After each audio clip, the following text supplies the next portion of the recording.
Secret friends, unite!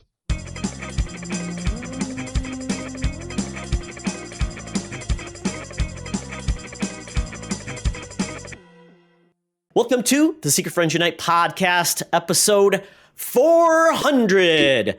This is your guide to the geek side. I am Todd Oxtra, one of your hosts, joined by Charlie Carden.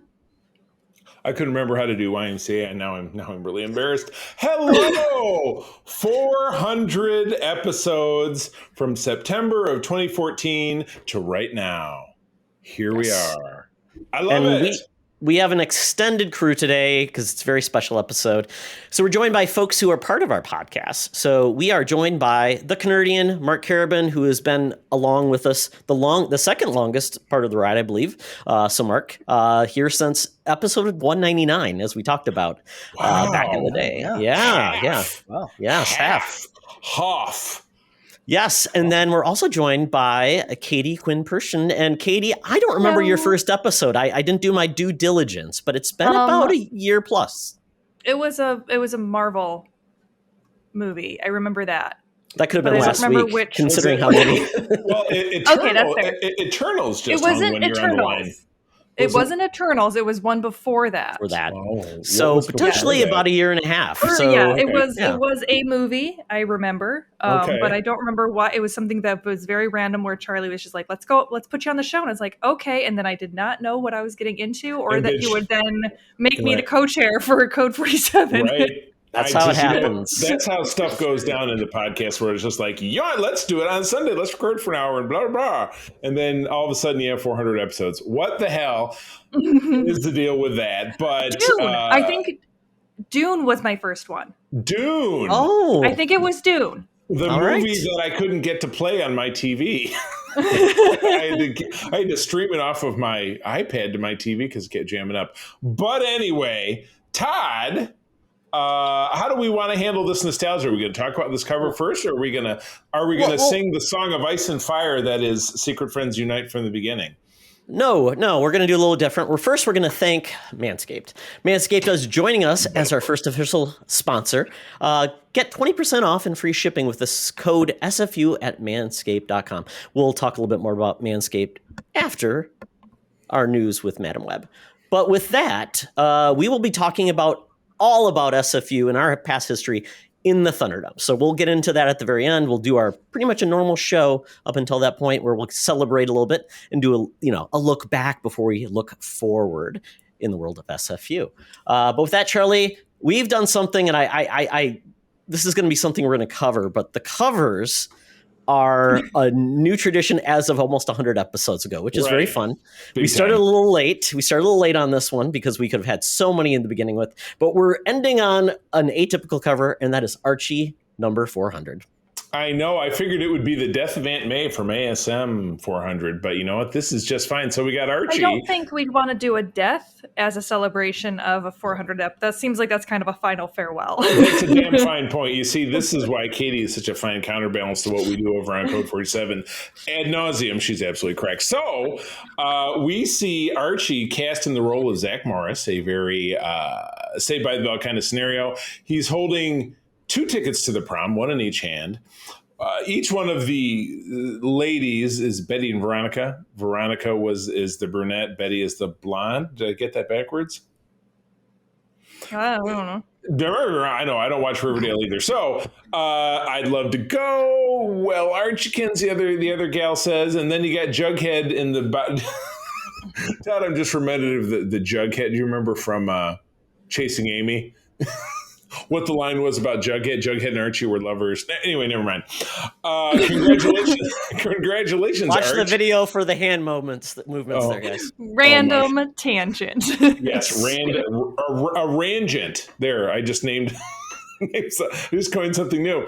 Jughead says, congrats, Archie. Still can't decide. Well, Todd, I'm going to have to call an audible on this one. I really do have to know how this one ends. So I think we might have to read this when we come back next week, because we are going to have to start over with a number one cover, because we come to realize, I talked about this, a lot of comics didn't really go past issue 400. So we got to like start again. And so every 100 episodes, we're going to have to go back to a number one. So next week will be a new number one. So this is our last like true number. So I do kind of want to know how it ends. Yeah, we're not going to renumber the podcast, have legacy numbering or anything. But before we move on from this cover, like chapter 2, episode 1. Pretty much, yeah. Second volume. Yeah. It's not a retcon. It's just kind of like, condensing the history of the podcast. Yeah. Exactly. That's the new maybe term. maybe let's call it like a rebirth, if you will. Oh, boy. Rebirth? For a second and ask if Charlie just called Archie like Zach Morris. Like, wouldn't Zach Morris be copying Archie, who's been around for 80 friggin' years? Yeah, but you picture it. It was the Saved by the Bell kind of situation. 2 dates to the prom, blah blah blah. How does he work it out? I think it's like goes back to like Happy Days or like the early days. I'd say this is kind of this is almost Shakespearean with as old as this trope is. Let's be real. Yeah, right. That is the tour. Unless you're Charlie and everything comes from, all the great works of fiction are coming from 90s sitcoms. Yes, okay, yeah. 90s sitcoms. That's where it is. But I have to sitcoms. I'm going to ask everyone's prediction. Who does Archie pick? Jughead. Thank you. Yes, I was going to say he can't decide, and he dawdles too much, and then it just ends up where him and Jughead are at the prom alone. I mean, he's a sure thing, isn't he? Look at him. Never trust a ginger. Never trust a ginger. Right, Mark? Man. Well, I'm famous to say I have a redheaded stepchild. That's my stepson Nathaniel. So yeah, never trust a ginger. I got you. Keeping it classy. Did I mention that my spouse is ginger at this point? No. Whoops. Okay, and backpedaling. With that, ouch. We're gonna slide up on out of here. Todd, I'm sure we'll sprinkle all of this episode with great memories of SFU, but until we get there, what we've really got to talk about, we got to talk about getting down to the corner of Hollywood and Vine. That's right. Madam Webb is waiting for us with all the hottest scoops without a shot of poop. Let's get down to Hollywood and Vine and find out what's going on. Now it's time for Madam Webb's rumors and news. Take it away, boys. Thank you, Madam Webb. 400, Madam Webb. You know what? You were one of our first additions to the show. You were pretty cheap back then. You've essentially raised your prices. So essentially, I believe you've been at par every time a stamp gets an increase, you get the same increase. So I believe you're at 64 cents. So, I mean, still, it's a hell of a bargain. Yeah, she gets the job done. Absolutely. She gets around almost as much as stamps do. Oh, well. Moving on. First news story is some Marvel Cinematic Universe news in the world of TV. And we're hearing about some of the newer shows, which I would say almost like a phase 2 of the Marvel series on TV, because I think we're getting to like a second phase, I guess as would be appropriate. One of the first ones is we're learning more about Agatha. And I can't speak to it. Agatha's Cauldron of Chaos. It's going to be the new spinoff of WandaVision, and there's going to be some new actresses added to the cast. One of our favorite is Aubrey Plaza. And we've got Joe Locke as a male lead as well. I'm not as familiar with Joe Locke, though, but Aubrey Plaza is pretty great. Hell yeah. No, that's a great grab. I mean, there's no one on earth who doesn't enjoy Aubrey Plaza, certainly in Parks and Recreation, if you're a sitcom fan at all, I think. And hopefully they're casting her in a comedic role, though I believe she did play, as far as in the comic world and even in the Marvel world, and was it Legion? Wasn't she a star in that show as well? Yeah. In a dramatic role. Oh, yeah, she was. Right. She was a villain that was original creation for Legion rather than a existing X-Men character. Gotcha. And we didn't end up squeezing up that whole series, but Todd, you were a fan of that show, weren't you? I wanted to be, but I just did not continue on with it. My theory is she just wandered onto set one day and they were like, "You're creepy, we'll pay you." He's like, "Yeah, okay. You'll do." I think she wandered onto set and then she was like, "Fucking make me leave." Yeah. Just try. And no one dared to take her on because that's just Aubrey Plaza energy right there. Yeah, right. How it works. These days you get a part, you just show up and said, "Hey, Deal with me. It does when you're Aubrey Plaza. Big Audrey energy. There you well, go. and they were saying that this is a dark comedy, so that is perfect vibe for her. That's exactly like who she is as far as her character goes. So I'm really excited. And I can see that, yeah, you're right. This is kind of like a season, like when there would be a season 2, that's kind of what Agatha Coven of Chaos is going to be. So, so that like and Vision Quest. Yeah. So I'm pretty stoked about those. Yeah, they did add additional actors to this. Ali On is also in this from Raising Dion, and Maria Dizia from The Staircase. So this is going to be coming out in late 2023. So that'll be a good addition to the 2023 map. We don't know a lot what's coming in 2023. But thank you for bringing up Vision Quest, Katie, because that is something new that it's Charlie knows all about the story that inspired it, but we've kind of already done most of that with WandaVision and Vision. So, and that kind of ties into Wonder Man, which is announced that he is going to be part of the MCU as well, played by an actor who is already Black Manta in the DCU. It's very weird how this all, like, you can play anybody these days, which is kind of nice. I mean, why not if he has the chops? I love the character of Wonder Man. I always have. It was a big deal in the West Coast Avengers in the 80s. Leading into the 90s, he had his own, admittedly, very forgettable series that I was there getting it every month, and it was very 90s. He was an actor in LA, apart from being in the Avengers, and it was just very trendy and hip, and it was kind of like the Melrose Place of Marvel Comics. And Katie probably won't get that reference. That's okay. That was the people like Todd and I were like, ooh, when we were teenagers. But yeah, he was the hip, and he was the ageless. He's essentially a indestructible Thor level, Superman level kind of villain who died, came back to life, then became an Avenger. I love the character. I've been waiting for this for a long time. That's one of my old-timey cosplays. I have the 70s Wonder Man in his red safari jacket. Katie, you've probably seen me in photos floating around. Oh, yeah. But I haven't yet worked up the guns to do the 90s sleeveless version with the big W on it, but I'm working on it. Working on that cosplay. I just want Zemo. If Wonder Man means more Zemo, I am 100% here for it. Oh, yeah. Oh, God. Yeah. Wait, Katie, how do you pronounce that? Zemo? Zemo? How does Charlie pronounce it? It's never been Zemo. Todd, is it Thanos? Todd 100% called Thanos. It's always been Thanos. Charlie, I might screwed up once. You say is this Zemo, a tomato type of situation? But it's always been Thanos.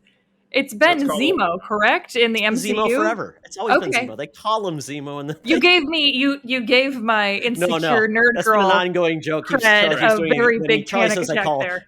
Charlie says they call him Thanos or something Thanos. else. You've called him Thanos. But anyway, that's what's weird about it, because stuff has been in comics for 50 years that it's never been pronounced, that you can just pick something out of a hat. So anyway, yes, Zemo and Thanos. There we go. Yes. It's settled. So Yahya Abdul-Mateen II. Yaha, there you go, Mark. Yeah, thank you. And this is going to be a character obviously inspired by some other characters. I'm not sure they're going to bring him in. For a long time, people wanted Nathan Fillion as the character because he's kind of a very over-the-top type of character. But this is definitely the definition of a D-tier character. Charlie might be his only fan. Not many people know about him. I said he had his own series and a couple of one-shots. Charlie, everybody in Marvel has had their own series. Nothing after 1995. Wait, if we're just going by that's the cred that you need to get on MCU, when am I getting Dazzler? Oh, Dazzler has. She had her own series. Yeah. But that's what I mean. But when is she getting in the MCU? MCU, exactly. Because I want Dazzler. Once the X-Men appear, Dazzler will show up. Now. Yeah. And Dazzler was one of because she was in Dark Phoenix, which was a god-awful film, but she was 1,000% comic accurate in that film and played by one of the actresses who's on, I think, the Orville. I'm drawing a blank on the young lady's name. But anyway, off on a tangent on Dazzler. But this is great. So we don't normally have Mark on the show. So Mark, what's your take on all of these announcements? I'm increasingly excited over Agatha the more casting we see for that one, and this one's got me excited. It's going to be interesting to see Yaya in this kind of a role. Like Wonder Man's very different from his very serious and brooding you killed my father pirate revenge kind of thing in Aquaman. So I kind of want to see him take on something a little lighter. And apparently Ben Kingsley's going to be in this one, and it's the Shang-Chi director is I think the executive producing this. Nice. And he's kind of got his fingers in everything. He's going to be directing the Kang Dynasty as well. And I like Shang-Chi was one of my favorite MCU projects in recent memory. So I'm super excited for that one specifically. That's really, really cool all around. That's a beaut combo to bring back Ben Kingsley, who was so great, obviously, in Shang-Chi, and then obviously originating the role in Iron Man 3, where he was more semi-serious until you found out that he was a fraud. But for the fact that Simon Williams, Wonder Man, is also an actor. So will this, I'm curious, is this something that could take a bent like She-Hulk took a bent, or it could be a little bit more meta? Are they going to go back, or is she going to kind of hold the corner on that market? I don't know, I'm curious. I hope they can have a little bit more fun with Deadpool coming into the MCU and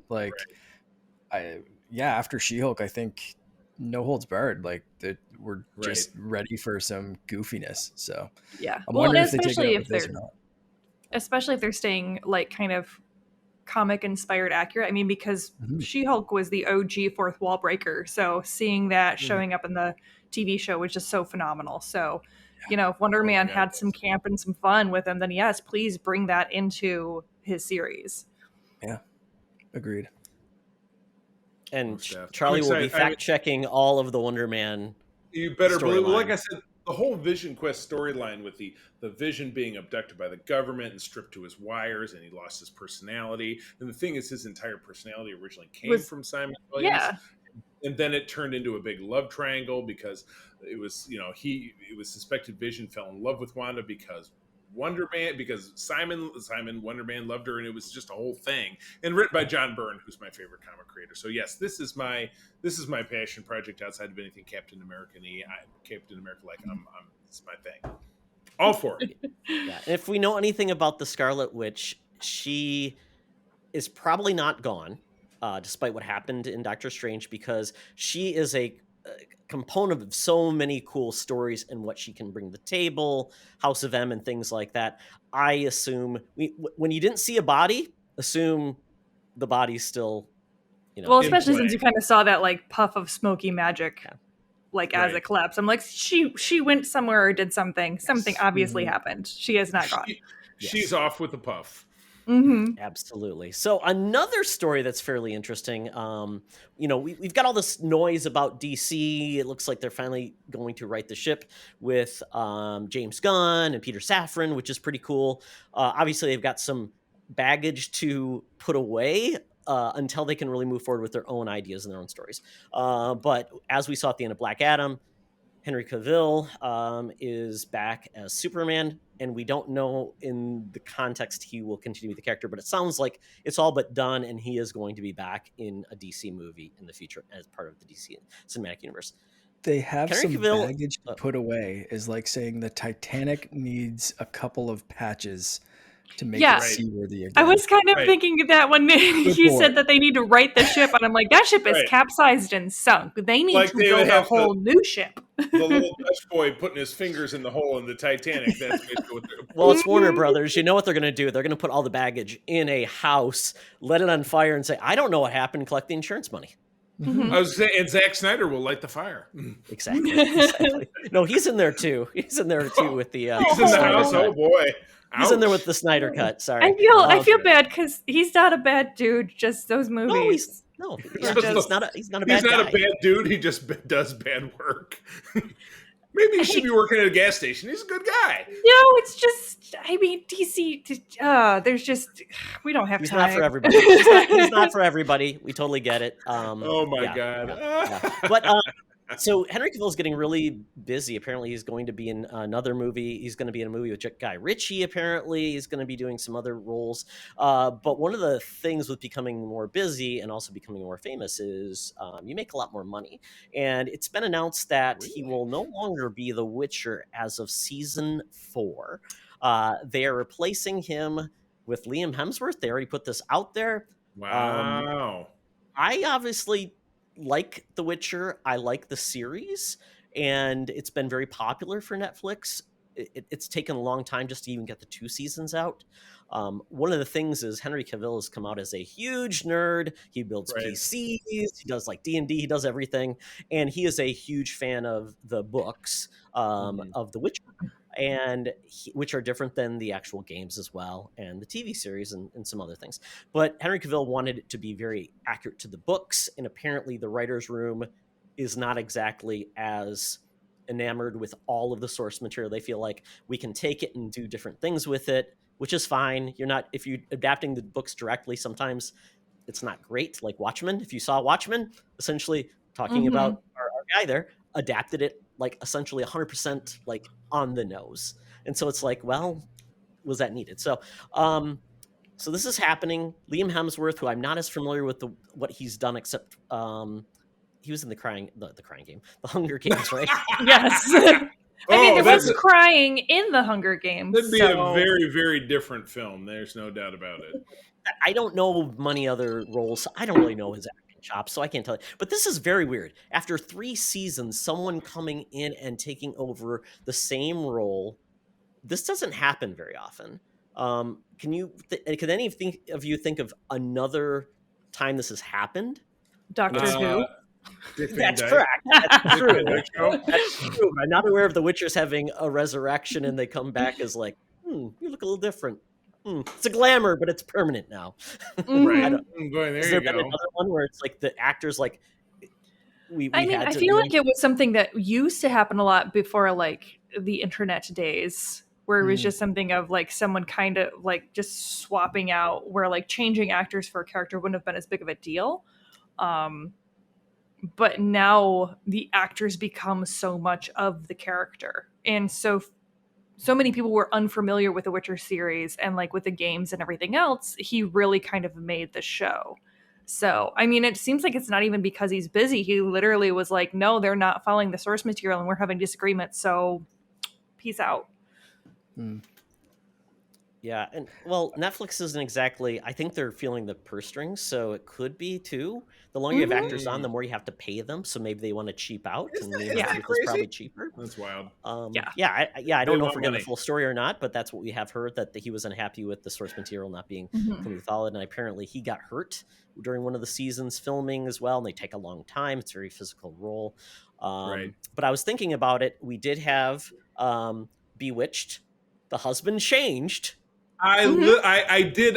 Even though we were all talking, I did slide that one in there, though. Yes, the dick transplant. Everybody knows about from Dick York to Dick Sargent, or maybe it was the other way. Well, I stole that from Wayne's World. Sorry, I'm gonna confess myself. The dick transplant. The other one I can think of is Rhodey. I was just going to say Rhodey. Rhodey's MCU stuff. But I mean, he's definitely not the main character, right? Well, like Rudy changed in the Cosby Show. I believe the aunt changed in Family Matters. Fresh Prince. Fresh Prince were the answer. Or French. Oh no, the mom changed. The mom changed on Family Matters too, didn't it? Oh, no, mom didn't change. Oh, but the aunt, I believe, did, because when she became a more consistent character. I don't think Rudy changed. I think they brought in Raven Simone as a different character to be like Rudy. They didn't get rid of Rudy. I don't know. Oh, maybe that's what I'm thinking of. Nobody talks about the Cosby Show. That was. But I know that was kind of a thing. Like with those sitcoms, a lot of those, like especially like the second tier cast, they would just kind of like, if they were gone for a season, they would just like recast them. I mean, it happened actually. Ant-Man's daughter is someone else now. Oh, that's right. Yeah. Again. So it's not unheard of.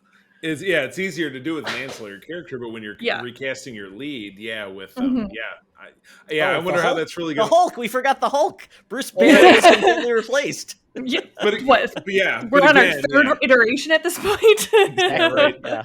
Yeah, keep hoping. My goodness. Johnny Depp was replaced in Fantastic Beasts, but I'm sure they said it's just a glamour. Yes, that was a kind of a Doctor Who scenario. They could easily swap that out. So, all right, what do we got going on with this last story? Something about TikTok or whatever? You know, I don't understand all this crazy stuff these kids live do. action Hercules. Yes. It's going to be filmed, is coming, because that's what Disney does now, apparently, because they said adults don't like animation. So we're going to make live action only. Apparently, Bob Disney said, that's what we're doing. We're doing it. Animation is only for kids. Thank you, Bob Disney. Bob Disney and Tim Apple. I like it. Yeah. So apparently, Guy Ritchie, which it's still an odd thing that Guy Ritchie has now directed Aladdin and now is directing Hercules for Disney, live action. And basically they're saying it's inspired by TikTok and kind of going to make, I guess, experience of the world is, they said, there are questions about how you translate it to a musical. Audience today have been trained by TikTok, right? What is their expectation of what a musical looks like and feels like? That can be a lot of fun and help us push the boundaries a little bit on how you execute a modern musical. Do you guys get really inspiration from TikTok, like as a musical, or do you think it's a lot of people with sound over them doing dances and? Oh no, there's an entire TikTok, like musical TikTok. Oh, is there? Oh yeah, they create like TikTok as a medium there are a lot of like story driven, where like they're writing scripts. There's like they're just in these like short forms. Like you have the dancing trends that have come out, so I can definitely see what he means by like looking at like a TikTok type of medium, or maybe looking at it as kind of inspiration as far as it being very like kind of tongue-in-cheek or a little bit off the wall or a little bit quirky. I'm totally down for that, especially if it means that they're not going to just rehash the same movie that was animated and then put it in live action and then be like, here you go, which is what they've done so far. Yeah. I mean, I'm curious because Todd, you started by saying that obviously we know Bob Disney said, well, adults don't like animated, whatever. So he's remaking Hercules, and if we were to weigh that as a statement for an audience that potentially appreciated it back in the 90s, based on TikTok, which people our age don't necessarily understand. So is that the connection that's kind of like, woo, going in the opposite direction? I don't think it's that they think adults don't like animate, because they make animated stuff. It's just all of their animated stuff is not 2D animated anymore. It's 3D animated. But that's literally the statement that the CEO of Disney made within the last week. He said, well, we don't really think adults like animated programs. So I don't know. Kind of. He didn't really come out and say that. He kind of like, I watched that interview live. Or like, so when like the way he was talking, it was very offhanded. And I don't think he really thought about how it sounded, but it was more kind of like he wants Disney Plus to have everything. The question was actually about Disney Plus getting like, what's it called? Like in the States, like you guys have it separated, right? That's right. Because like, something else. Yeah, because Disney Hulu is its own separate. Hulu, that's the other one. So in Canada, Disney Plus, I can go from the Mickey Mouse Clubhouse to Deadpool 3 or Deadpool 2, and it's all in the same app. You guys have it separated, so you can't hear like a F-bomb on Disney Plus, basically. We actually can. Mark. They added a adult gate because now Deadpool is on it. So they did do that, but they separated. Yeah, that was the original idea, Mark. Yeah. Yeah. Right, yeah. So the original quote was like someone was asking him like, do you think you should have ESPN because Disney owns that? Like, do you think you should have adult content? And the answer was kind of like, yeah, we want like Disney Plus to have everything because we want you to watch cartoons, and when the kids go to bed, you're not going to want to do that anymore. So you want to watch something else, like a little bit more mature. Yeah, and like that's kind of how the quote came out. He said it wrong. Like he definitely said it in a way that I understand why people are pissed off, but like, of all the things to get mad at this dude for, that's not one of them.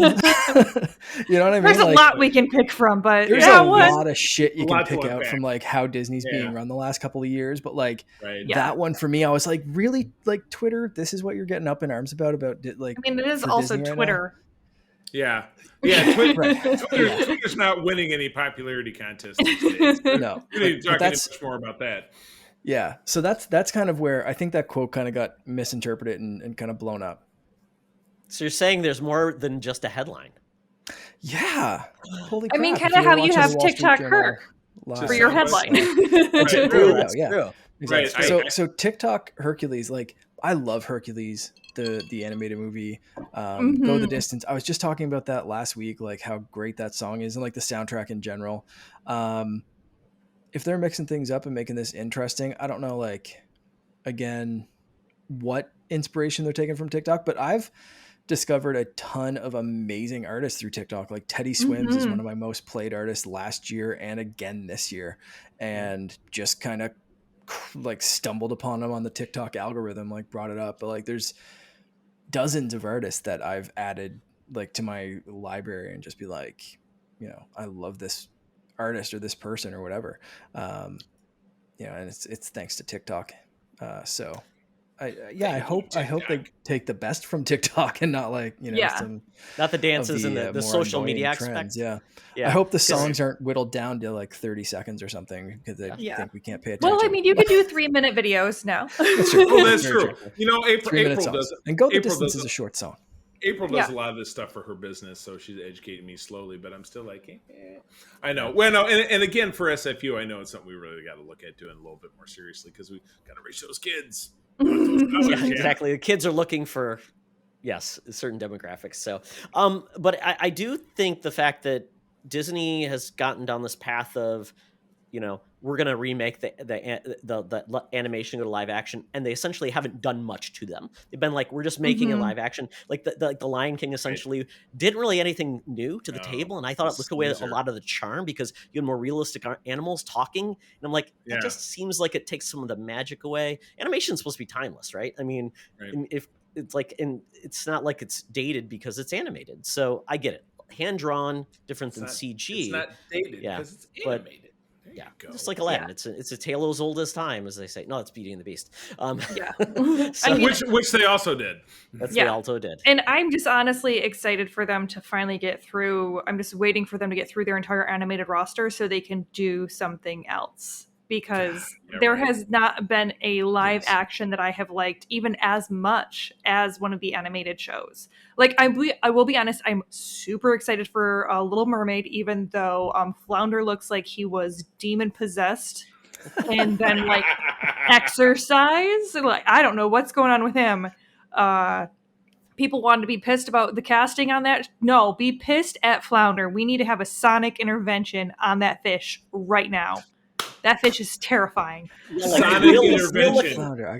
Real-looking fishes are not exactly the cutest They're not thing in the good, world. no. Right. But the only thing that I've enjoyed is he actually played Legion. His rendition of Beast, I thought he did really well, and I liked the soundtrack of the Beauty and the Beast live action, but I don't actually like the movie better than I like the animated. So I want something else.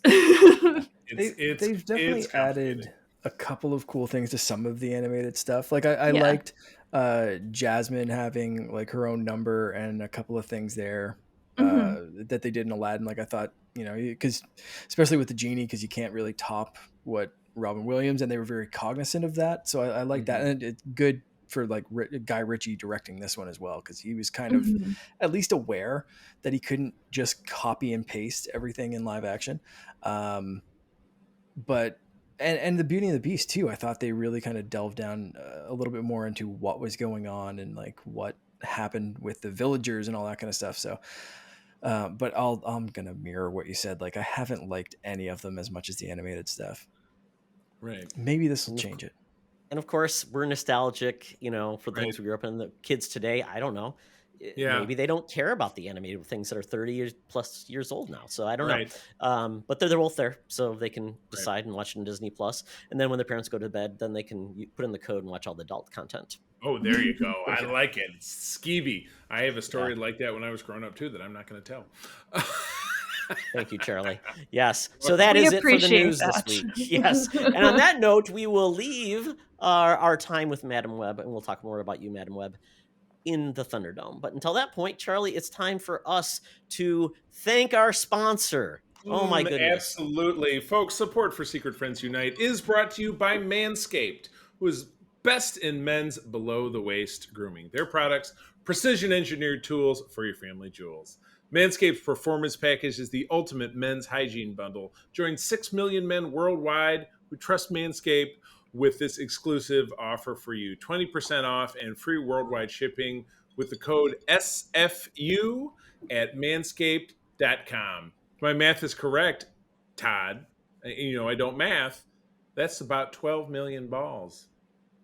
Holy cow. Manscaped.com, SFU. Tell them Todd and Charlie sent you. Yeah, we've all gotten our packages. We've, I think, all been very happy with the effects. My head looks great. This head, folks, look at me. Heads up here. Heads up here. Nose is clean, ears are clean, and our nether regions are nice and fresh.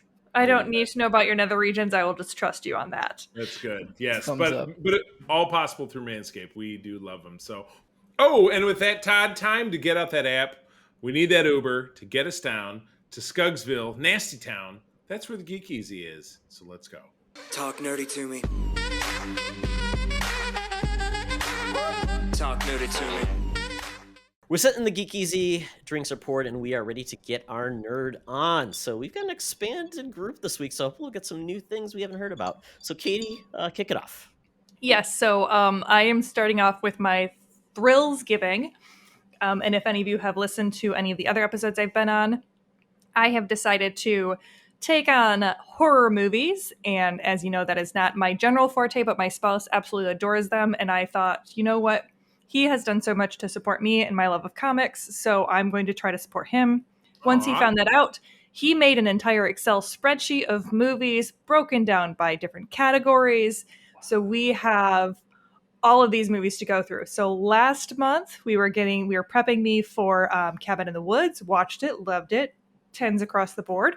Yes, yes. This month is Thrills Giving. We are prepping me to end the month watching The Babadook on Thanksgiving. Oh, yes. My God. So more psychological thriller type horror movies has started the month off. So I watched The Night House, which is a 2020, I believe, release. So fairly recent, but also any horror movie people probably have seen it.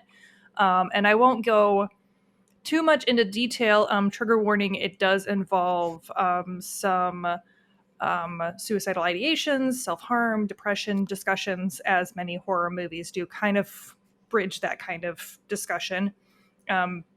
Long story short, the wife, who is played by, I don't remember. Rebecca Hall. Yes. Oh, I like absolutely phenomenal. I don't honestly know if this movie would be as good if not for her performance, but her performance just makes this movie.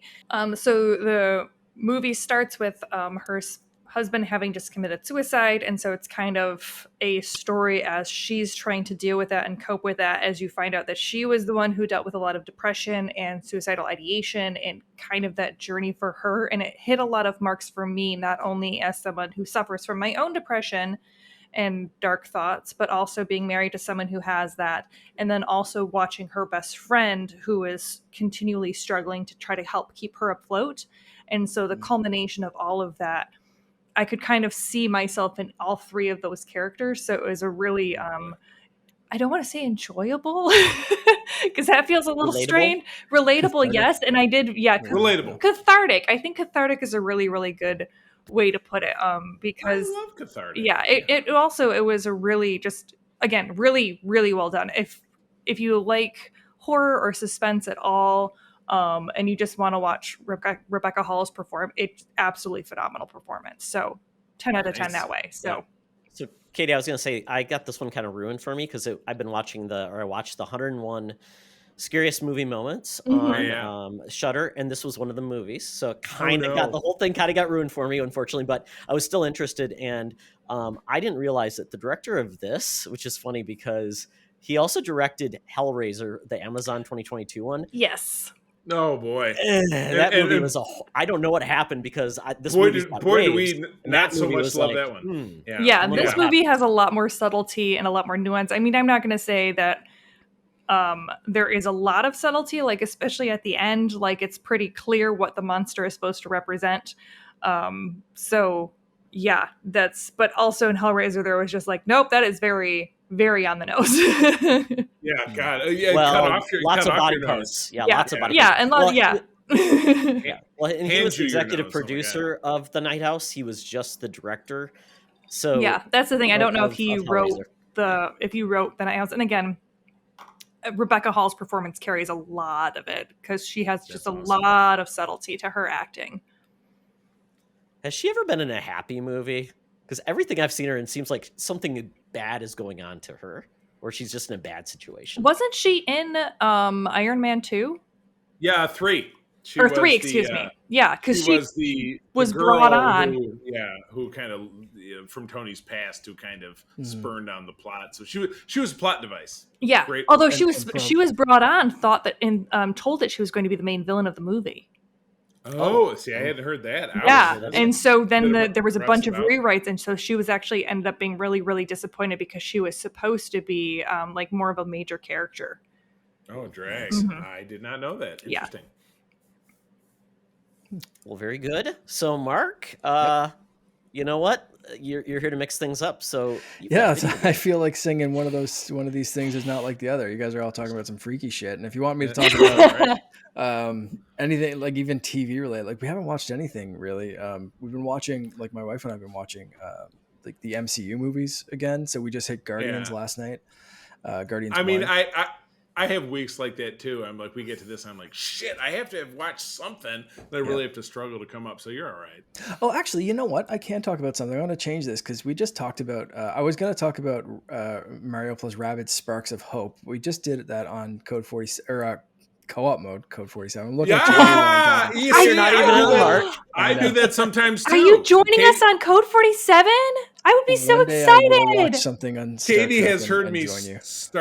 start Code 47 and say we're talking about Star Wars. She's absolutely heard me do that. Or he'll say the Holonomicron. I think you've called it a couple times. The Necro Holonomicron? Yes.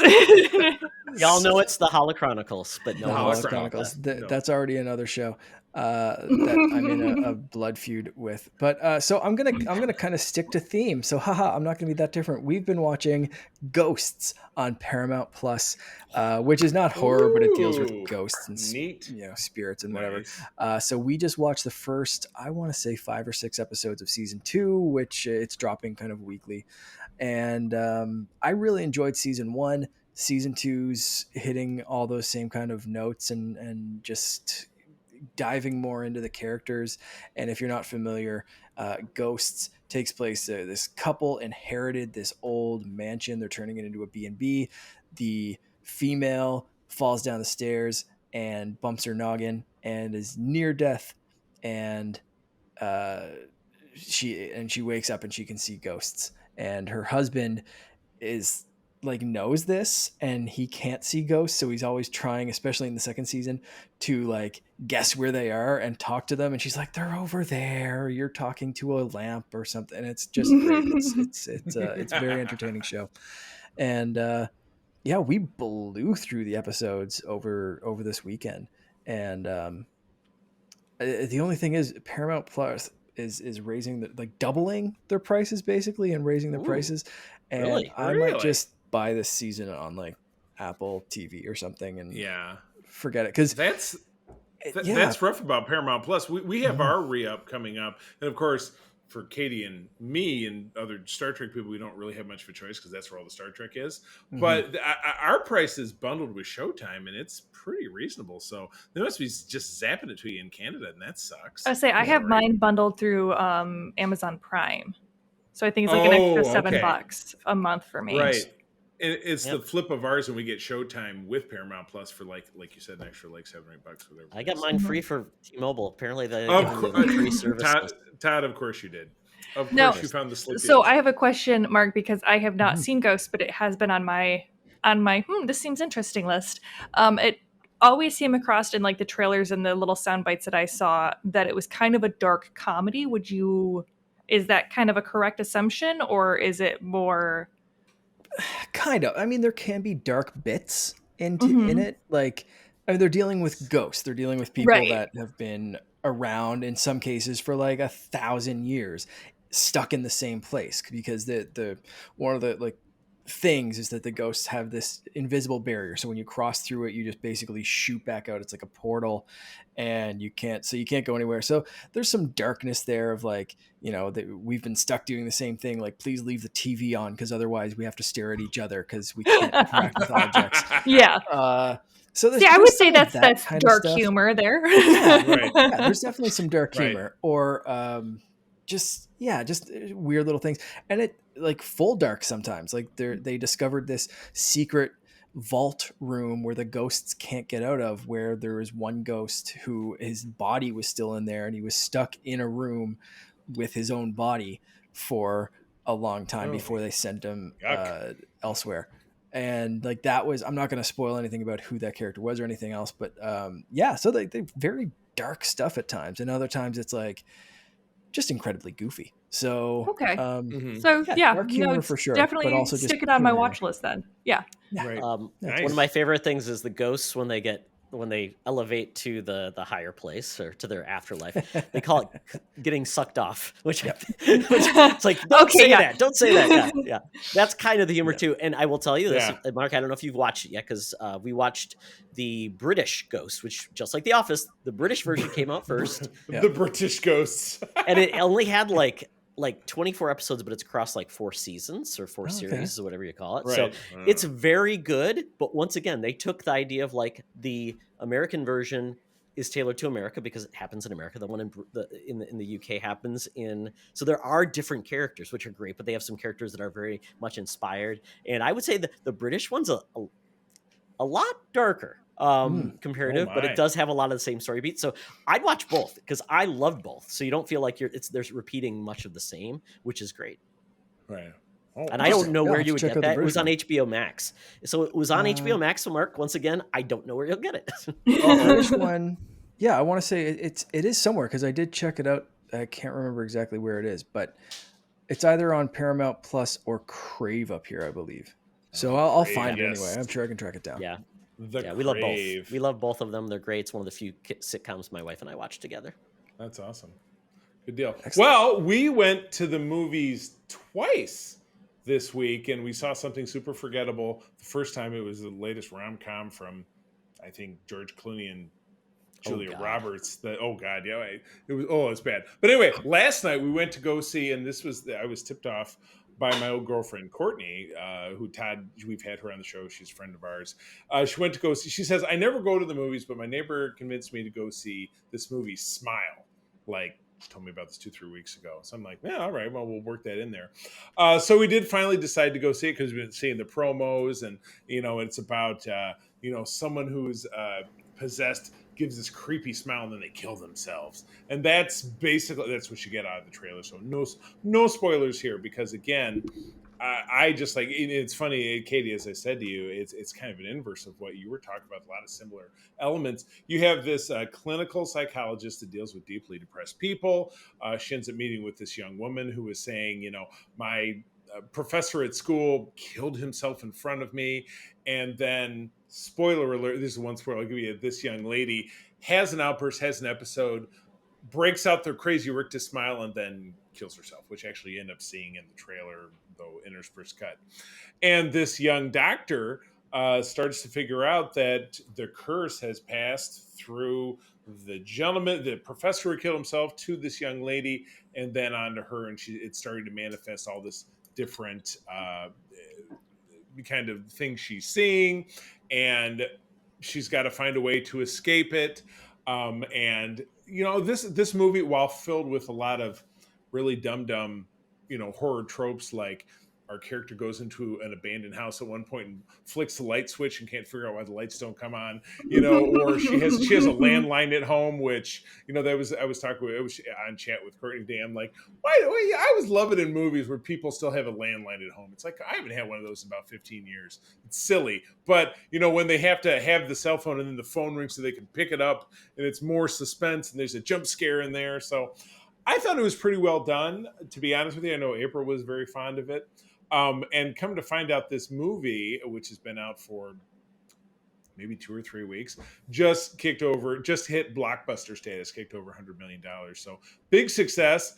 Hope that doesn't mean there's going to be some clunky sequel to it, because I think it stands alone very well on its own. And you know what? I'd recommend it. It's in theaters right now. Go support your local theaters, I would say. But I thought it was pretty cool. The star was Sosie Bacon, who was in, I believe, 13 Reasons Why. That's what Courtney told me. I'm aware of that show, never watched it. And she's, of course, the daughter of Kevin Bacon and Keira Sedgwick. So she's Hollywood royalty. So she has 1 degree of Kevin Bacon. That was the exact joke that April made. So good job being second banana. Never gets old. Never gets old. I wasn't there, Charlie. So I assume I'm first. You're second banana by default. But anyway, yeah, I would recommend that. I thought that was fun.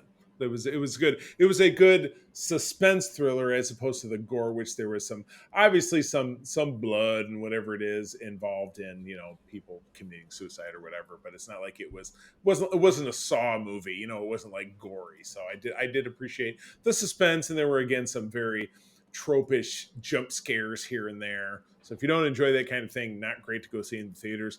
Go see it at home where you can be like, bury yourself on the couch. But Katie, I know you know what I'm talking about, because horror movies, you're just. I thought you were referring to me, Charlie, because that's what. Todd.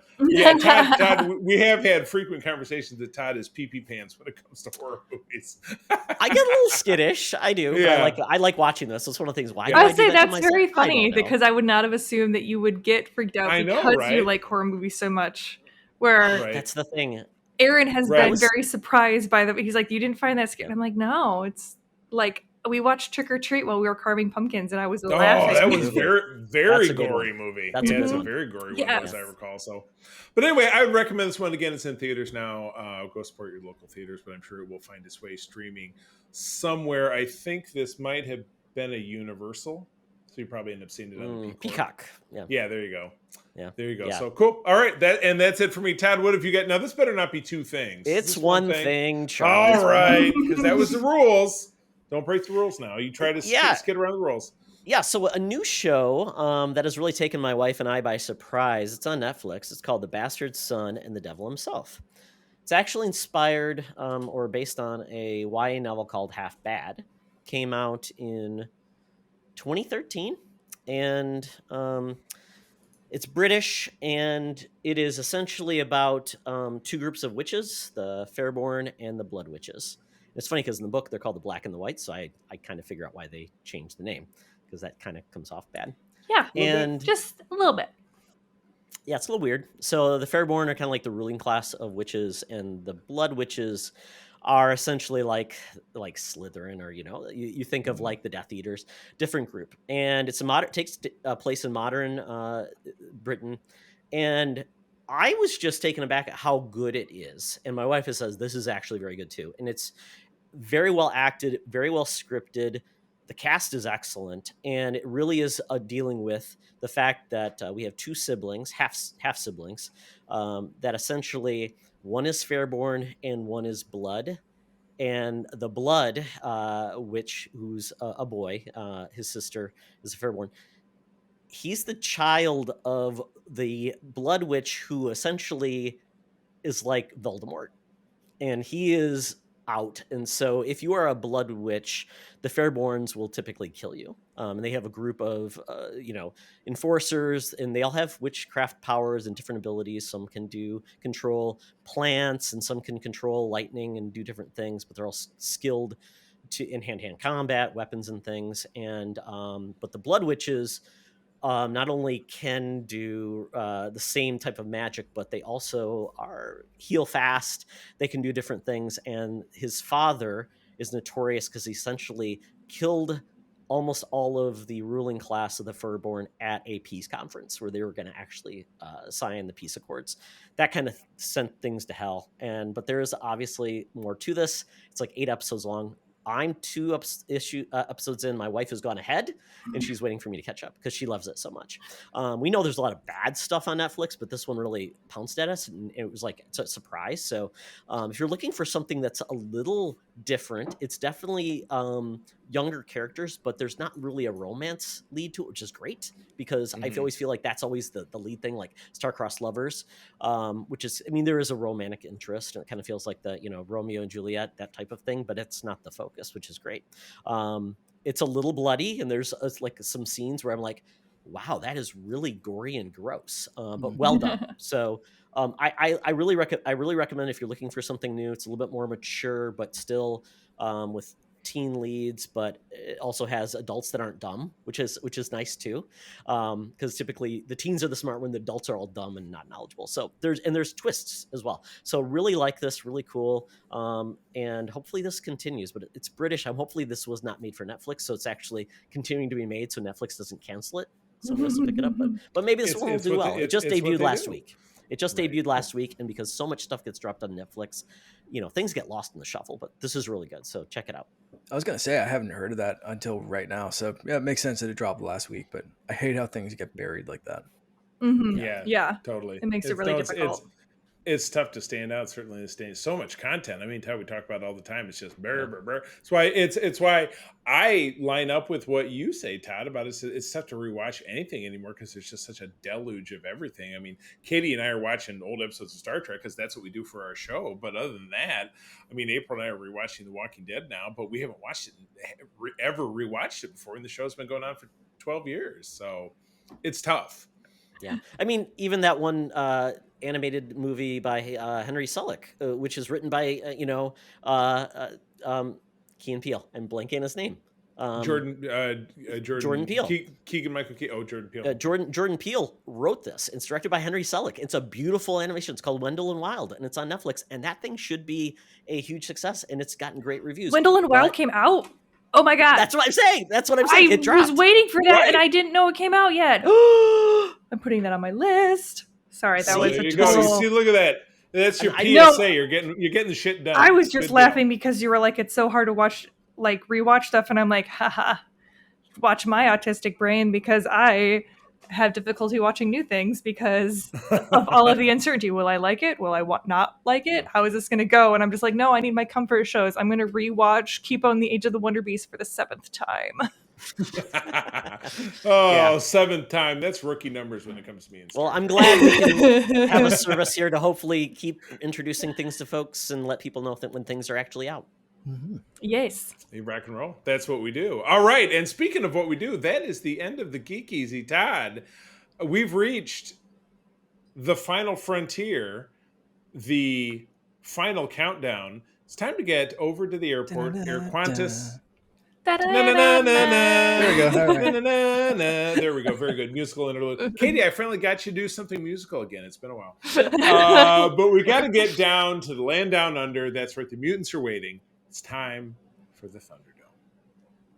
Welcome to another edition of Thunderdome! Thank you, Tina.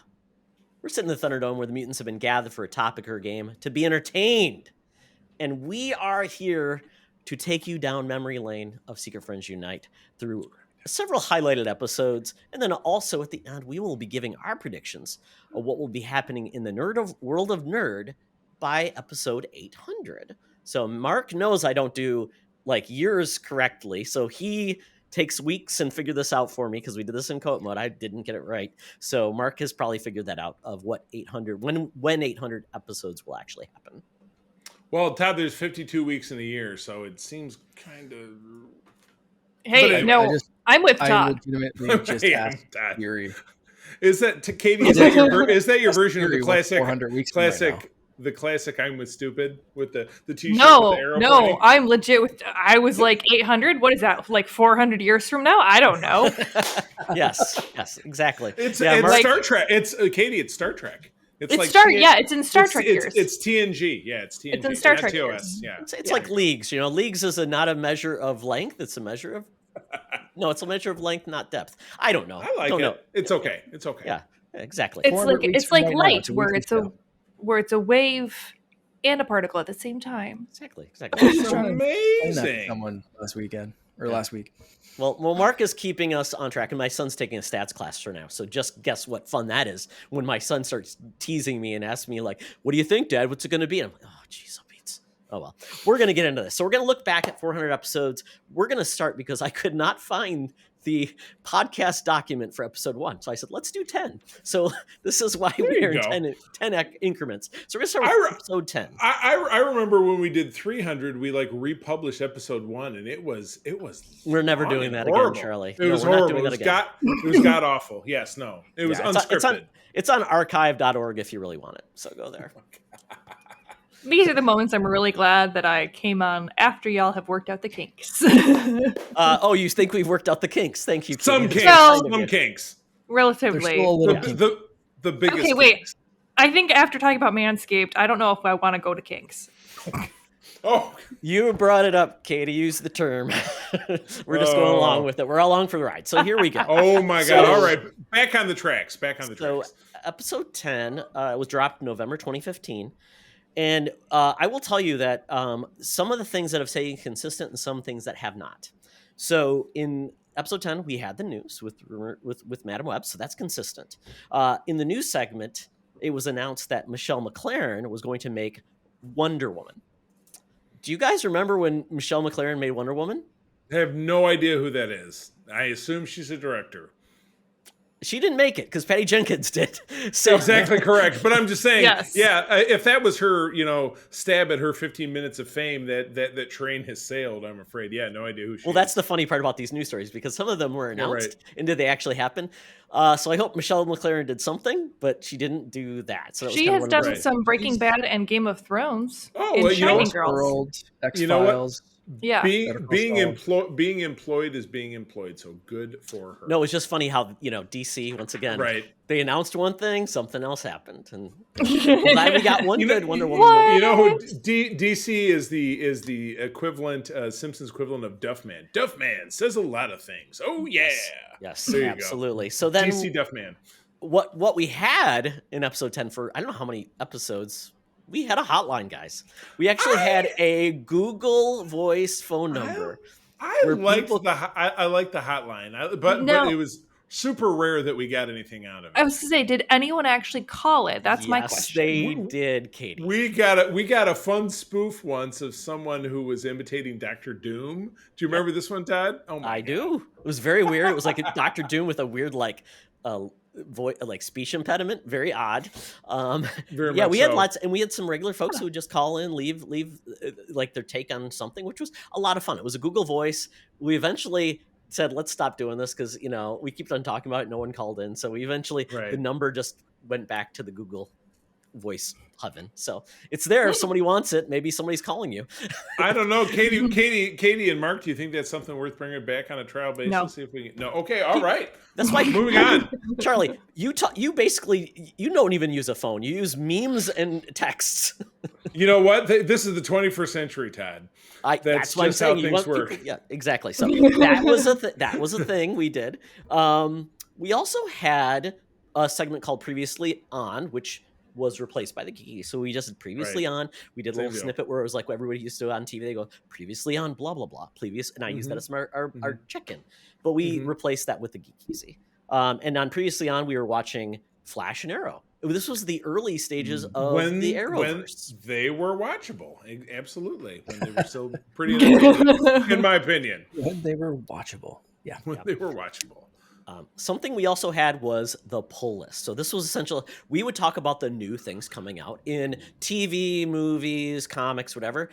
And it got to be a lot. It was laborious to say the least. Absolutely. Yeah. Our episodes were really long back in the day because we had to cover something in TV, something. Yeah. So it was something we that went away. Right. But you know what? One thing we didn't replace was the Thunderdome. Tina's been with us a long time. Madam Webb, they're the first ladies of SFU, and we've added a few more. So we're gaining traction here. Hey, I am thrilled to be part of the lady group of SFU. And one of the ones that's actually a real human being. So that also has its perks. Well, Tina's a real human being. She just played one on TV or in the movie. Right, there you go. Yes, she played a real person on TV. Right. A real lady. Well, that's good for her. You know what? And in this workaday world, that's more than most people pull off. Of the two of you, one of you knows this network exists. Right. Exactly. one of them hasn't sued And us it's for not using me, their so- voice.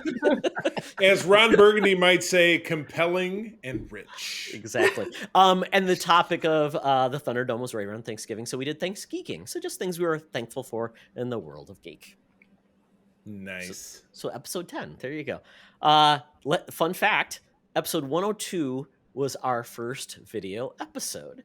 So if you go back, you will see old YouTube videos of Secret Friends Unite back in the day when we would like use Google Hangouts that would output the video onto YouTube, and we would get our audio out of that. Oh my Charlie was God. often video podcasting on a bed because he's so Right. professional. I didn't have a desk, so it was either that or and I had a kid at home. Well, you so I don't. couldn't really, You have one now either, couldn't Charlie. You have a table. but we don't have any kids, and I have an office now, so I could do that. But back in the day, I had a kid, and whatever it is, it was not long after I got married, so I didn't really have a private space. I'd be laying in my bed, or sometimes I would lay on the bunk beds in my kids' room. But you were really reclined, Charlie. It was like at I one know. point I thought you might go to sleep. Okay. In Charlie's defense, I believe that I have done several podcasts from my couch. So If Charlie had his druthers, I he mean, would be I on his also couch right now. do Yes. not have a set space. You know, this has become kind of pseudo consistent, Right. and then my kitchen table is kind of pseudo consistent. But I have done many. For a lot of years when we weren't doing video, I would do it. Todd loved it. I would do it in my den with the fire going, and I would be, actually, stop, I got to poke a log. And I would go back. I In swear. fact, I think the second Code 47 that we did was done in a conference room at the GVSU I Innovation and remember. Design Center Tech. Because That's right. And you were like, stop a minute. And you go off camera, fiddle with something, come back. Okay, I'm back. Yep. Because I had to. Creativity knows no bounds. I thought Charlie might be the first podcast casualty because he was like going to fall in the fire or something, or a fire would happen and the fire department would show up. So it was like literally, Oxter, I got to go and coach. I'm like, what is going on? Fireplay should be fun, not like I have to keep it from going on because if it goes out, we're all going to die of freezing. So, It could be. yes, You never yes. know. Yeah, so we had some fun. We have some great old episodes if you want to check it out. We have some old connects. We did a video podcast back in the day. Sean Capri, Bobby Pauls was on that. Lisa Goodman it was one of the first women co-hosts we had. Right. Great. Lisa was great to be on with us. One of the things I didn't say is we've had the same theme song for almost 375 episodes because a friend Right. of the show made it for us. So that theme Right. song you hear coming in is an original piece. Right. So That's thank you for awesome. Kiku for Yep. designing that for us. Way back when. You Yeah. bet. So there we go. A little bit of just as we go. Mark and I did this for co-op mode, but I actually quizzed him. So I'm being nice, not quizzing anyone, because I was too lazy to do the homework, to be honest. So too many episodes. Yeah. So episode 110, April 22nd, 2017. So about 5 years now from now. The news. Xanth was getting a movie and TV series. So many of you may not know what that means. But I don't. Xanth, And we talked about it. but Xanth, I had to Xanth Google it. yeah, Xanth is one of the most successful fantasy series of books like That would be ever. why. Piers Anthony, it was one of my first loves of reading it. It's just definitely a magic fantasy with lots of puns and things like that. And I've loved it, and I thought it was going to get made. And it's never been anything more than made. There was one video game, and that's about it.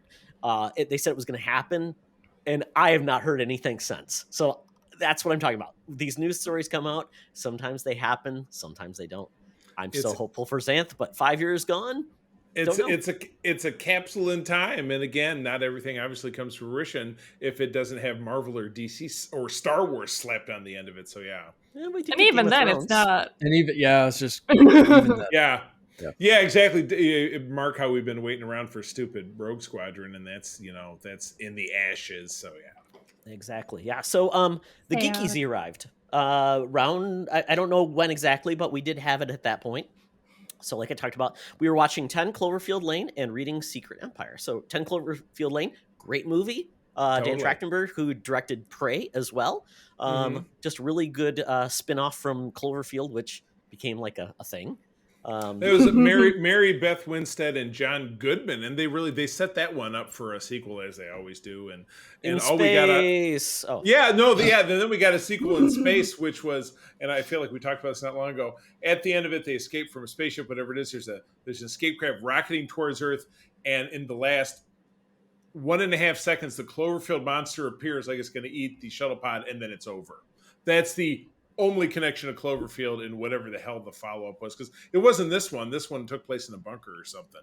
Yeah. It's just really bizarre. I don't get it.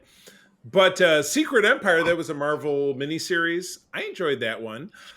But I absolutely cannot tell you anything about it. That was Nazi Cap. That was the Nazi Cap. Yeah, I know. Oh, when they faked out and said that Cap was a Nazi, and everybody was like, I have a couple of cool action figures that spun off that one. I remember enjoying it. Beautiful covers, beautiful painted covers came out of that one as well. And I think I had one of those with the frame covers in my den at one point. So I remember liking it, but again, can't really tell you the specific at the end. That, spoiler alert, it was fake out the whole time. Cap's not a Nazi. Really? Yeah. Yeah, I know, right? It's nuts. Crazy. I do remember seeing that news article and everybody just being like, obviously not. Done. Right. He was Hydra all along. It was all because he was introed. Like, literally his first comic was him punching a Nazi. Obviously, this is not a thing. And it was a cosmic cube thing, and then they changed it back, so it was just like anything. But anyway, Todd, what? Yeah, he was raised as a child by Hydra. Right. Exactly. Yeah. Mm-hmm. That subtle little Hail Hydra whisper in Endgame. Like I did like how they kind of that was the one playback I think that we might see in the MCU. I don't know if they'll revisit that, but that was a nice little call. I thought that was pretty great. Yeah. Most F. Cool. Yes. So in the Thunderdome, Charlie, I don't remember this at all. We played the name game. I don't know what that is. Name game. So it's not a variation of like our IMDb 20 questions. It's not. What's the name game? I don't know. I don't know. Is that where you listed a name of something obscure and then the other person had to deduce what it was about, kind of thing? I mean, Jesus, at this point, we have to go back and... Todd, did these episodes live? So do we get all these put on the website? I don't know if I uploaded all of them. I don't know, Mark. I know we tried to populate as much as we could on the website. But I own them all. I have them physically on my hard drive. So I can put more up. I put it to you. Let us know what the hell the name game is. I don't know, obviously. We don't know. Well, there's that name game like... Anna. I don't think we did that. Oh my goodness! You get to Chuck and the game's over. Oh yes, it is. Yes. Chuck, boy. Okay. Yes. Becomes very blue. Yes. Episode 210, March 30th, 2019. In the news, Stargirl got its first look, and unfortunately now Stargirl, which is one of my favorite Arrowverse era shows in the CW, it's actually ending with season 3. So it's sad, but the CW is on a freight train to Cancellationville, and she both shows. Yeah. Oh wow. All things that come up, huh? Yeah. The Geek Easy, we saw Us. Oh my gosh! Now I was talking to actually it was Courtney again today about, she was asking me about suspense films, and I said Jordan Peele has a great trilogy of films in so much that there's 3 of them, but they're not connected. Great suspense films, and this was the middle one of the 2. The first one was Get Out, and then Nope came out obviously just a few months ago. So this was a great one with what the hell is her name? Lupita Nyong'o from the Black Panther film, and then Winston Duke also from Black Panther. Yeah, M'Baku. This movie was terrific. I mean, wow, hands down, Jordan Peele, one of the best auteurs, creators that we've had in a number of years in filmmaking. He's a dynamo. Yeah, then we had a segment with Shauna from the LOE, so we did some mini interviews. I remember that. Now that was right when April and I were really getting into doing the cosplay thing. We were involved in a group called the League of Enchantment. I did this interview at a show in like a break room, and I'm like, "Can I talk to you a little bit?" She was a young kid.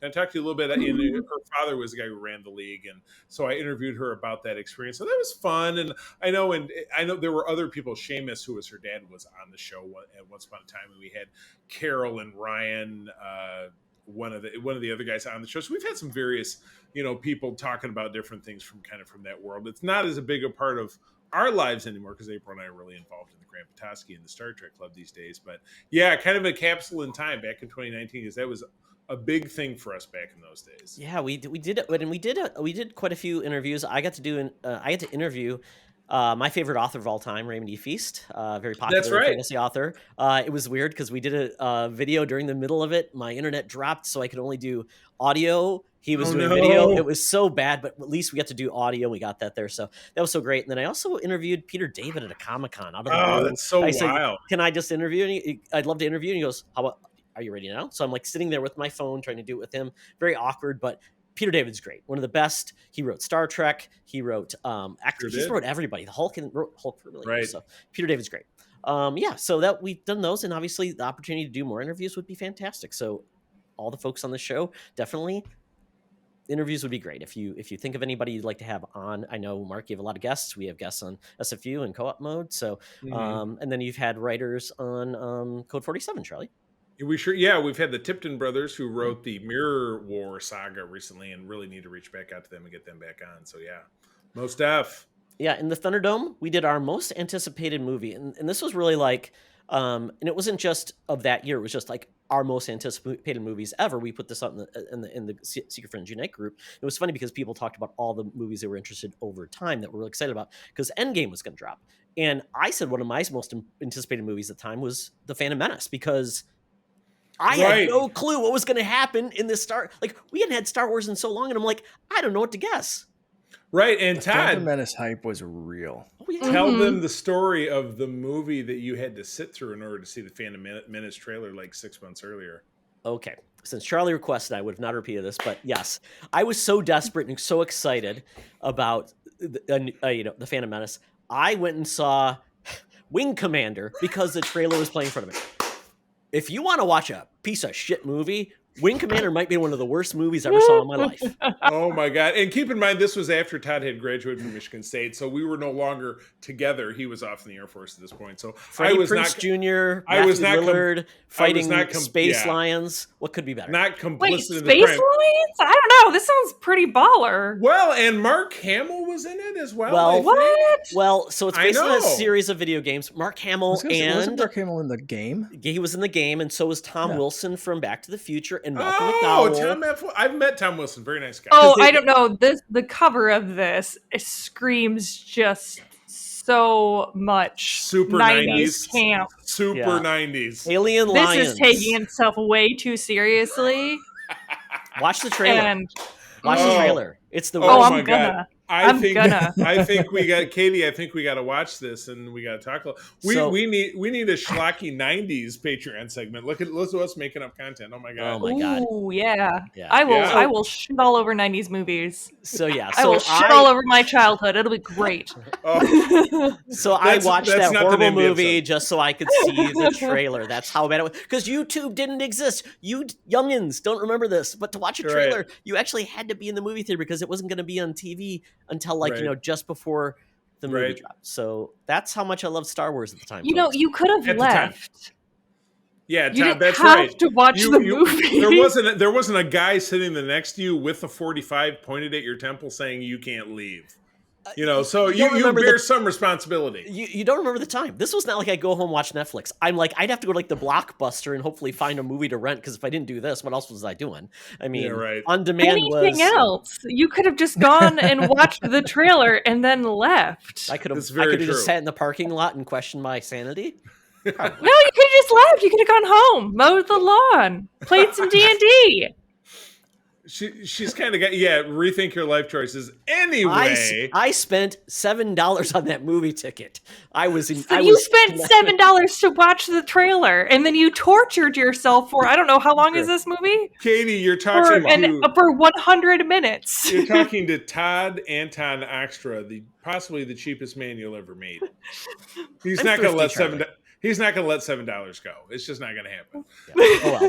Oh well. But that was the whole thing. Just asking people what was their most anticipated movies at our time. Very cool because it changes. It's not how it turned out. It was if you really anticipated. So very cool. Right. Then we started our covers where we do that at the beginning of every episode at 272. Ooh, I'd say what was it? What was it? I don't remember. Oh, it was a Batman. It was a Batman cover. Oh my God. Well, we will, again, starting with episode 401, we're going to go back to a number one matching, obviously, then we'll go 1 and 2 and 3 moving forward. And then we will obviously rotate that every 100 and then obviously pick something else because there just aren't that, otherwise we'd only be doing Detective Comics or Action Comics or something that actually rated that high. But yeah, this was always fun. We've always had a good riff. And then we had a segment where we would pull it. And Todd, I think and Katie, you were with us. We've only done it once or twice where we pulled 5 randomly generated numbers, and then we'd read the comic and we'd offer commentary on it. We're totally due for another one of those. It's been at least 6 months, so we should dig back in. Yeah, I think the last one you did was with me. So yeah, definitely. I think we should make Mark participate, or at least read them anyways. As, feel the pain. Right, exactly. So yeah, here you have to read this issue of Action Comics from 1948. Good luck. Oh, some of them were bad. Some were so bad. Yep. So along the way, we transitioned from many different podcast hosts to Mark is been kind of our guru to the website, and that's where we transitioned to where we are now. So all of our stuff is hosted there. It's really easy to get to. All of our feeds are up. So thanks to Mark for there, and we've added some other things along the way. And we'll have more and more stuff there. So it's really fun to have that and a consistency now to have all of our stuff there versus if we change servers, then is it going to go away? Will it be lost to time? So Thank you, Mark, for that. Much obliged. Thanks, Mark. We love it. Yes. So the last look back we're going to do is episode 310, January 20th, 2021. In the news, Willy Wonka prequel of Timmy Chalamet in 2023. Has anyone else heard about this movie? First of all, I haven't heard of anybody calling him Timmy C, but that's okay. But I mean, is it still happening? Is it still happening? It's still happening. Keegan Peele is going to be in it.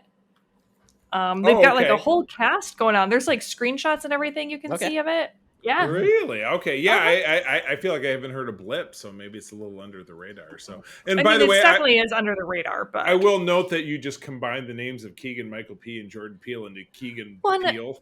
One of them. It's going to be one of them. The one who still acts. The other guy's a bit. Yeah. That's Keegan Michael Key. Shit! I just did it. Okay, never mind. I'm gonna stop talking now. Okay. Mute. Okay. So in the Geek Easy, we were watching WandaVision and Mythic Quest. The funny part about it was there were no Marvel shows for the first year of Disney Plus. Right. So WandaVision was the first one we got. And it was great. Right. I don't know anybody who hasn't enjoyed it. Totally dug it.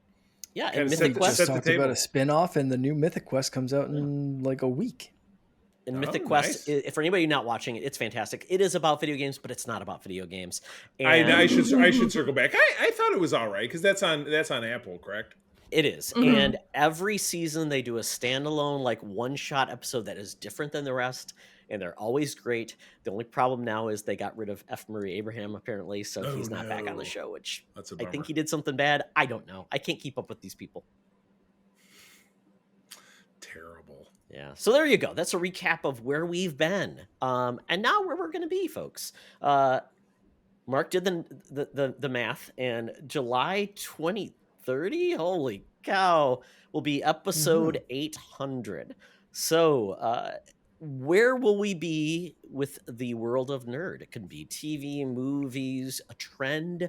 Where do you think we'll be in the next 8 years? So we'll start with Mark. Sure. I do want to specify that I asked Siri what 400 weeks from right now is. So I can't take credit for math. I literally asked a pocket robot and she spit back a thing and I wrote it in the document. Thank you, pocket I didn't robot. fact check. Yeah, didn't fact check. Don't need to. It's no a robot. Homework done. Just pocket robot, move on. So if she's correct, 2030, somewhere in July-ish, whatever. I'm guessing that we'll be seeing the MCU starting to look into like some Dark Phoenix stuff by that point. I think we're going to see Kang. I think we're going to see where all the Secret Wars stuff goes. And then I think we're going to get some X-Men shenanigans. And I think by that point, we're Yeah, I think we'll be gearing up for like some galactic stuff. I think Kang, we're going to get like, we're going to see some multiverse stuff. We're going to see some quantum realm stuff. And I think the X-Men are going to take it galactic. I think we're going to see like Silver Surfer, Phoenix, Starjammers, Galactus, that kind of stuff. Like I think we're going to start to see some more cosmic related. And I'm not talking Guardians cosmic. I'm talking X-Men cosmic, like 90s cartoon X-Men cosmic. I'm hoping. Shi'ar Empire. So that's the Starjammers and the Shi'ar Empire. Yeah, absolutely. Bring on the Brood, baby. Although Mark, the Brood. Mark, I'll ask you a question, because this, if they do the Dark Phoenix, that'll be like the third attempt at the Dark Phoenix. Right. Correct. Will they get it right? But I think by 2030, I think by 2030 they'll have earned it, and I think that it'll be disconnected enough from everything else, because I think we're distant. If they try to do it now, I think it'd be like the that movie X-Men was in 2019. Take Two, so right. So I think now is a bit too soon to do it, but like 2030, I think you can start to get some Cosmic Force stuff in there and not feel rushed. And this would be the first the MCU's first attempt at Dark Phoenix. Right. Yeah. Because Fox has tried it twice now, and both times have flop-a-rooney. Yeah. So hopefully we can finally get the Phoenix to rise from the ashes. There we go. Yeah, it's an easy contrast to the Fantastic Four, 2005, 2007. Third time's a charm, right? And then they died off. They brought it back in 2015. It was god awful. Now we're seeing it again. The MCU has Dad, I think I said this in a recent episode. They have like a 92% success rate. They only had a few really shitty movies. So it seems almost impossible they couldn't resuscitate the Fantastic Four. So I think I could get on board with what Mark is saying, that this could be the chance for the X-Men to finally have their debut on the big stage. Very, very good. Yeah, we already know we're getting bits and pieces, right? Leading up to Secret Wars and that kind of stuff. So like we're going to see X-Men pop up here and there, but I think we're really going to hit it for the next phase, which should be dropping, somewhere before 2030 and leading up to what I'm hoping. Right. So, nice. Timeline kind of makes sense a little bit. I dig it. Well, Charlie, we'll just pivot right into you, since you were I like it on that one. Well, So Katie will appreciate that I brought up the Code 47 schedule, which I have out through the year 2032. So in July of 2030. Yeah, it was Mark, it was a moment of hyperfixation for him where he randomly, after I said yes, that I was going to be his new co-host, like maybe 2 weeks after, he sent me an Excel spreadsheet that was like, I have this planned out now until 2032. And I was like, so is this a proposal? Should I be talking to Aaron? Yeah, I thought I was a little troubled having Holocron guests booked into like December. Oh no. He has ball and chained me. I am in the Google sheet officially. In fairness, I do have the host as TBD by the time we get to that point, so we do have an out. But at any rate, well, at that point, peace out, guy. I'm gonna fun. But at that rate, we should be approaching it. Mark, please don't leave me with them. Please don't. Kate, I hope you didn't sign anything. It was a nod and a handshake. But anyway, at that point with Code, we should be at around episode 300, which I'm very excited. But to make a Star Trek prediction, I would like to think by this point we will have seen a successful reinvention of a Star Trek franchise that can really click. It's funny, I keep promising, we were talking, you and Peter and I, Katie, were talking about this just today, about breaking down how we felt the JJ versus the Kelvin films were an enormous failure. And again, I know there are other people that out there liking it. I'm not going to yuck your yum. We as purists of sort just didn't really dig them. So I know my own vibe is with this golden age of television that we've got going on with Star Trek, a lot of great shows going on, some seasons better than others, I will absolutely admit. But I think with building momentum over the next, now we're talking about 8 years, 7.5 years, that we can finally get us back to a point where the franchise is strong enough, that maybe we can have an IP, launch a film series that's something original that would really knock your socks off. So that's my fun prediction. Not really basing it on anything. Don't really have anything to hang it on, but that's my hope. So it's a new iteration of Star Trek we haven't seen before. On the big screen. On the big screen. Oh, okay. On the big screen. You've never done that before, right? No, there's never been an original IP of Star Trek on the big screen. So there we go. That's my bold prediction for the year. You are boldly going, sir. I'm boldly going into that prediction in the year 2030. 400 weeks from now. Woo! Wowie wow. Katie, what is your bold prediction? That we'll finally get a decent movie out of DC. Boom! What? Never! I don't know. That is stabbed with a trident right there. I think it's more likely that Star Trek will become reality and will warp to the stars or that Disney will buy Star Trek because they have to eat every type of franchise. Oh my god! I mean, I don't know. I don't even really have an opinion on that one. Yeah, I'm gonna claim ADHD time blindness on this because 2030 is just. I couldn't think about that seriously, so I was just making jokes on that, honestly. But I mean, I guess I would like to see a Batgirl movie finally.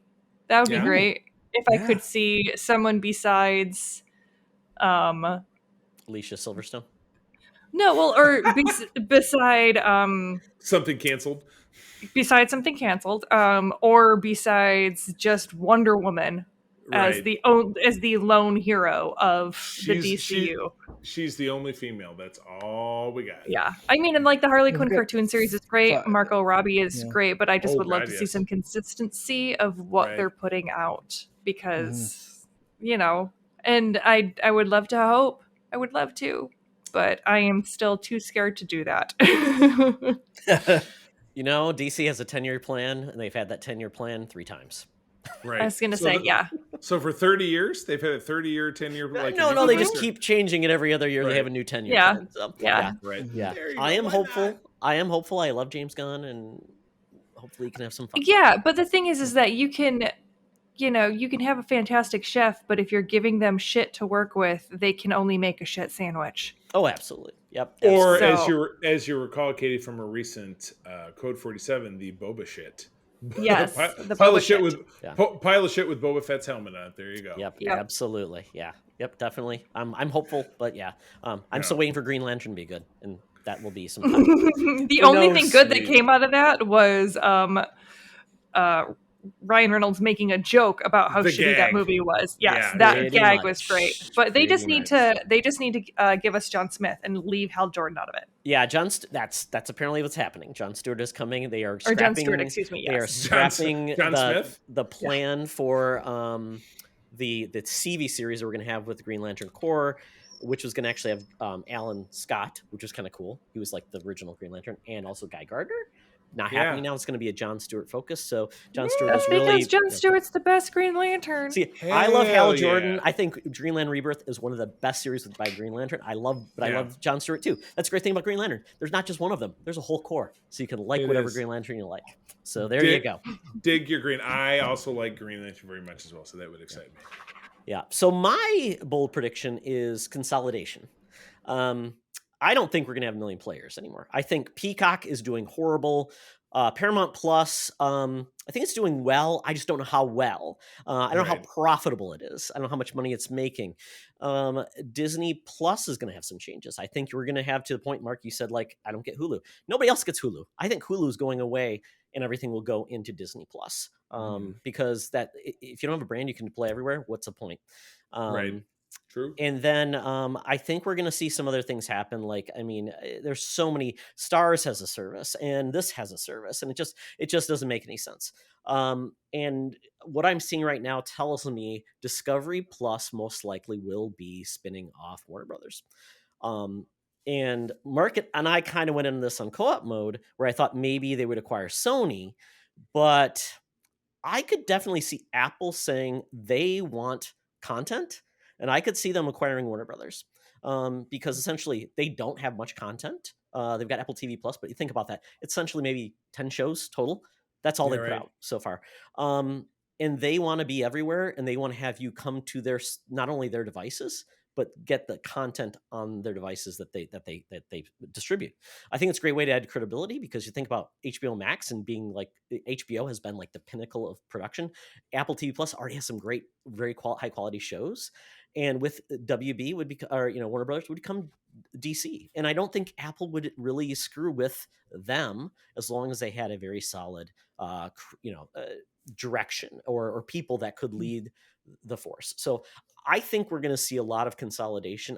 As of right now, I just don't think it's the future is very profitable, as Disney's already increased prices, HBO Max has increased prices, and eventually it's like, are you going to pay $35 to $40 a month for Disney Plus? Because we're probably going to get there, and that becomes a challenge. So it's going to consolidate. So they'll have to eat other things to become more valuable. So I think we're going to see fewer players, consolidation. I could definitely see Paramount and Universal combining, and we could get all Peacock and Paramount Plus become Peacock Plus something. I think that's our future, which can be good and can be bad. Consolidation, unfortunately, you'll see less output, because you'll have less people doing things and there'll be more there. So that's why I worry about these things. When Fox went away and got absorbed by Disney, Fox was putting other things out there that wasn't just superhero stuff. We're having to have less output, less opportunities for creators to go in and make stuff, because there'll be less areas to work through. So I'm hoping it's not a bad thing, but we'll see. Yes, we will see in the future. Yep, in 2030. Well, we will know. We will know, and hopefully we will all be here making this delightful program. We'll just be back on cable again, right? And that's it. We're just going to have our cable boxes. Yes, exactly. With the big, when I was a kid, the big dial. Turn that. Why not? Yeah, we went back. We had no ads. Now we have ads again. That's how it's going. Right, exactly. Exactly. Circle back around. Well, Todd, that brings us to a close for episode 400. My goodness, the memories. I feel like Krusty the Clown should show up and start singing us an away song. Send in the clowns. But this has been amazing. Mark, Katie, thank you for being a part of this extravaganza. This has been awesome. Mark, where do people find you out there on socials? You can find me everywhere, Twitter, Instagram, elsewhere, on our Discord server as _Canardian. Thanks for having me. This was great. Oh, you got good times. Katie, my sidekick already is yours. Where do people find you? You can find me occasionally on Twitter on the QT Geek, which is Q_T Geek. And then I have been trying out Counter Social, which is just K Quinn, and that is KAE Quinn. Counter Social. Well, we'll have to talk about a little bit more online, because I have no idea what that is. Todd, what about you? Well, when I'm not, I guess, setting up Charlie on social media again, because he gets banned on Facebook for things he shouldn't do. If you see a Charlie Carden on Facebook, by the way, guys, it's not Charlie Carden. It's an old lady for some reason. I got hacked. I got hacked over the weekend. It was a whole thing. Weird. It's weird. So, folks, comfortable reminder. Have backups, be on Discord, be in other groups, and have your connections there. And we are on Discord, which is great. It's a great place for people to connect, meet as a group, do all these cool things, and share the things that we love. So definitely join our Discord group. But I'm going to say, follow me on Twitter at Toxtra. I know Twitter is kind of a weird space to be in right now, but there's nothing in it right now that allows you to connect with so many people that you don't know, and so many great people, and make connections. I've made so many cool people, friends and things. Yeah, there's a lot of horrible people out there, but you know what? Don't judge us for just on that. They're going to be horrible wherever you go. Yeah, right. But you know what? I and we've met a lot of cool people. Had guests on the show. We met from Mark and I. Mark is the king. Yeah, definitely. Twitter, so definitely go there. I'm just having fun. Fantasy football, video games. Being stupid and dumb. That's what I do. So follow me at Toxtra. You're damn right he does. And you can find me over on Twitter and a lot of different socials at the C3. Spell it out. My lovely wife April and I run the USS Grand Petoskey here in Michigan. That is a chapter of the Starfleet International Fan Club, of which actually in Region 13, which includes Canada, where Mark lives, I have become the regional commissioner, which means I'm not going to say I'm a big deal, but whatever. I'm responsible for helping people enjoy their experience. I can say he's a pretty big deal. Thanks, Katie. And the Ron Burgundy of Star Trek. I'm the Ron Burgundy.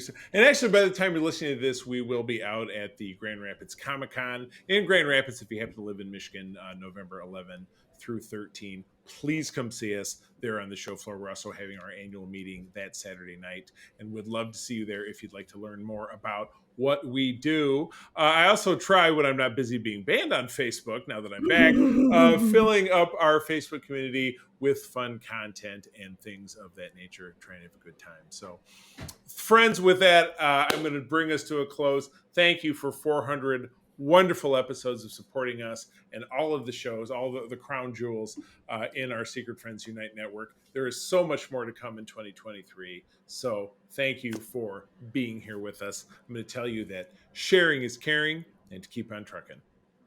Be the hero, not the villain. In a truck. Keep it sleazy. Bye. Bye. This podcast is part of the Secret Friends Unite podcasting network. Visit secretfriendsunite.com for more great shows, articles, news, reviews, and more. Secret Friends Unite podcasts are available on Apple, Google, Spotify, and other podcast services around the world. If you'd like to be part of the conversation, you can join us on Facebook or our new Discord server, or follow @SecretFriendsU on Twitter. Please subscribe to Secret Friends Unite on YouTube and visit our merch store at tpublic.com. Just search Secret Friends Unite. Thanks for listening.